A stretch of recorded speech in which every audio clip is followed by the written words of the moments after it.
In the south, firefighters in the Carolinas now racing to get a handle on the wildfires burning thousands of acres, with some people forced out of their homes. And you can see why. Look at this wall of flames surrounding a neighborhood just north of Myrtle Beach. You can see how close it's getting to these houses here, with an urgent response to a wildfire that has exploded in size in just the last day. Further north, you have smoke filling the sky in parts of North Carolina, too. The fires hitting both states hard, with more than 175 in South Carolina alone. Our Emily Aketa has made her way to Myrtle Beach and starts us off. Tonight, a state of emergency as wildfires rage across parts of South Carolina. The largest, more than 1,000 acres, burning out of control near the popular Myrtle Beach area. Many forced to flee. You can hear the panic from residents in the danger zone. It's definitely nerve-wracking. The flames fueled by dry conditions and strong winds. A rare red flag warning issued Saturday. We saw this fire really flare up. We could even see flames from our studio here in Myrtle Beach, 5 miles away. Now, an urgent effort to attack the flames from every angle. Choppers and planes seen making water drops throughout the day. Russell Hubright is with the state's Forestry Commission. The problem here, really, that we're trying to handle as best we can is you have some woods that are very flammable. Wildfires also spread out across hundreds of acres in North Carolina, including the Melrose Fire in the Blue Ridge Mountains. Thick smoke can be seen for miles, the flames slicing through this hillside. Officials are asking the public to stay vigilant with burn bans in place across both states. Back in South Carolina, residents on edge tonight, watching and waiting for any signs of relief. We were definitely pretty concerned it was going to blow this way, and then when it did, that's when it really got hectic and stressful.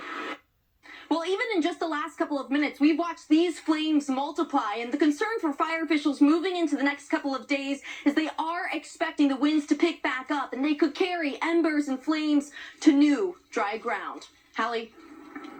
Emily Aketa, thank you. Let's get right to WNBC meteorologist Matt Brickman. And Matt, there may be some good news later on this week for the crews battling these wildfires, right? Yeah, Hallie, rain eventually, but it has been such a dry start to the year. Moderate to severe drought across the Carolinas, that dry vegetation. And then yesterday, a front goes through with 30 to 40 mile-an-hour winds. That is the setup for dramatic wildfire spread, which is what we had a day ago. So we need rain. We're dry Sunday, dry Monday. Tuesday's system is shifting east, but triggering severe weather for parts of Arkansas, Louisiana, and Mississippi. You could see tornadoes and damaging winds along with hail. By Wednesday, that system moves into the Carolinas, but it's a quick hitter. It's not going to solve those drought concerns, likely less than an inch of rain all totaled, and could bring some severe weather to the East Coast as well. Hallie?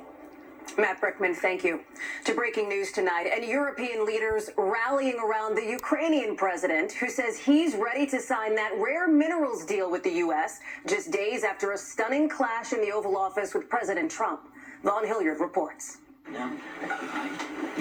Tonight, Ukrainian President Volodymyr Zelensky saying he would be open to restarting dialogue with President Trump and is ready to sign a critical minerals deal with the U.S. This after Zelensky turned his focus toward more than a dozen European leaders.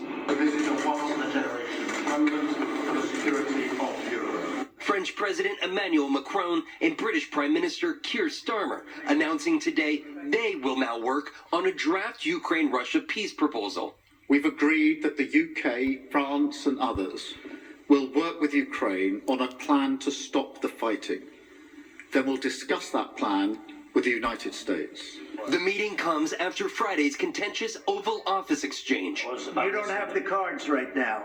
With us, you start having cards. Right? Secretary of State Marco Rubio saying the U.S. hasn't communicated with Ukraine since Friday. And two White House officials tell NBC News Trump is considering withholding any future military and financial aid. That's what Zelensky did, unfortunately, is he found every opportunity to try to Ukraine-splain on every issue. The contrast in Europe's approach, stark. Starmer saying he told Trump by phone this weekend about Europe's plans to now take the lead in initiating a deal.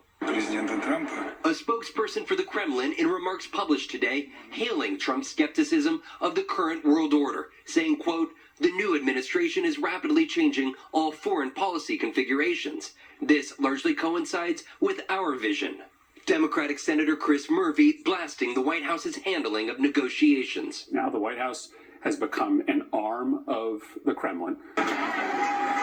Meanwhile, Vice President Vance's ski trip to Vermont drawing hundreds of demonstrators, some holding Ukrainian flags in support of the country. Americans now also fractured over the path forward, as some congressional Republicans increasingly question Zelensky. Either he needs to come to his senses and come back to the table in gratitude, or someone else needs to lead the country to do that. Vaughn Hilliard is joining us near the president's Mar-a-Lago home in Florida. And Vaughn, all of this comes as the president prepares for a big speech to the nation this week. Hallie, that's right. We expect the president to address the war during that speech to Congress, but his own national security advisor just today expressed skepticism that the U.S. could get Russia and Ukraine both back to the negotiating table. Hallie? Vaughn Hilliard, thank you. To the fallout tonight from the president's push to slash the federal workforce and a new legal setback. Yamiche Alcindor joins us now. And Yamiche, that's a case that could end up at the Supreme Court. That's right. Last night, a federal judge ruled that President Trump's effort to fire Hampton Dellinger, the head of the Office of Special Counsel, was unlawful, and that Dellinger must be allowed to continue serving his 5-year term. Meanwhile, over the weekend at Yosemite National Park in California, more than 100 protesters gathered to express outrage over the staff cuts at national parks and forests. The demonstrations were part of a national effort dubbed Protect Your Parks Protest. Protesters also gathered in San Francisco near the Golden Gate Bridge, in Montana at Yellowstone Park, and in Kentucky to support Camp Nelson. Hallie? Yamiche Alcindor, thank you.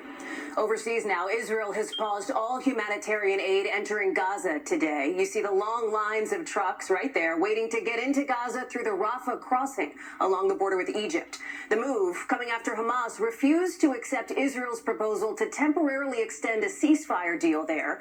The Israeli prime minister says they stopped the aid because he says Hamas steals it. Hamas is slamming the move, calling it blackmail. Here in the U.S., anger building in parts of Florida after a black man was shot and killed there. His death now sparking new calls to investigate what happened as a hate crime. Here's George Solis. We need justice! We need accountability! Tonight, anger growing over the death of Jakeem Williams, who was shot and killed at a Central Florida apartment complex late last month. Winter Garden police arresting 57-year-old Ralph Hensel, who now faces first-degree murder charges. He's pled not guilty. According to an arrest affidavit, surveillance video from the complex shows the suspect walked from the leasing office with his firearm, walked around a nearby building, lying in wait as the 32-year-old father rode past on an ATV. Witnesses telling police they observed 2 loud shots and then overheard Hensel saying, "I killed him." Police said Hensel self-surrendered when they arrived on scene.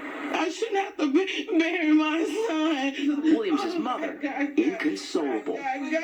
Local police say they've responded to HEV complaints at the complex at least 4 times this year, but it's still unclear if the pair had any prior encounters in the past. He must be convicted of first-degree murder. Civil rights attorney Ben Crump is now representing the family.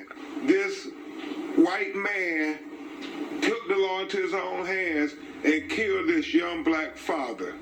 Hensel remains in custody. Our baby took his first steps the day after his dad's passing, and he never got to witness that moment. Tonight, there are growing calls for the case to be investigated as a hate crime as the family mourns. George Solis, NBC News.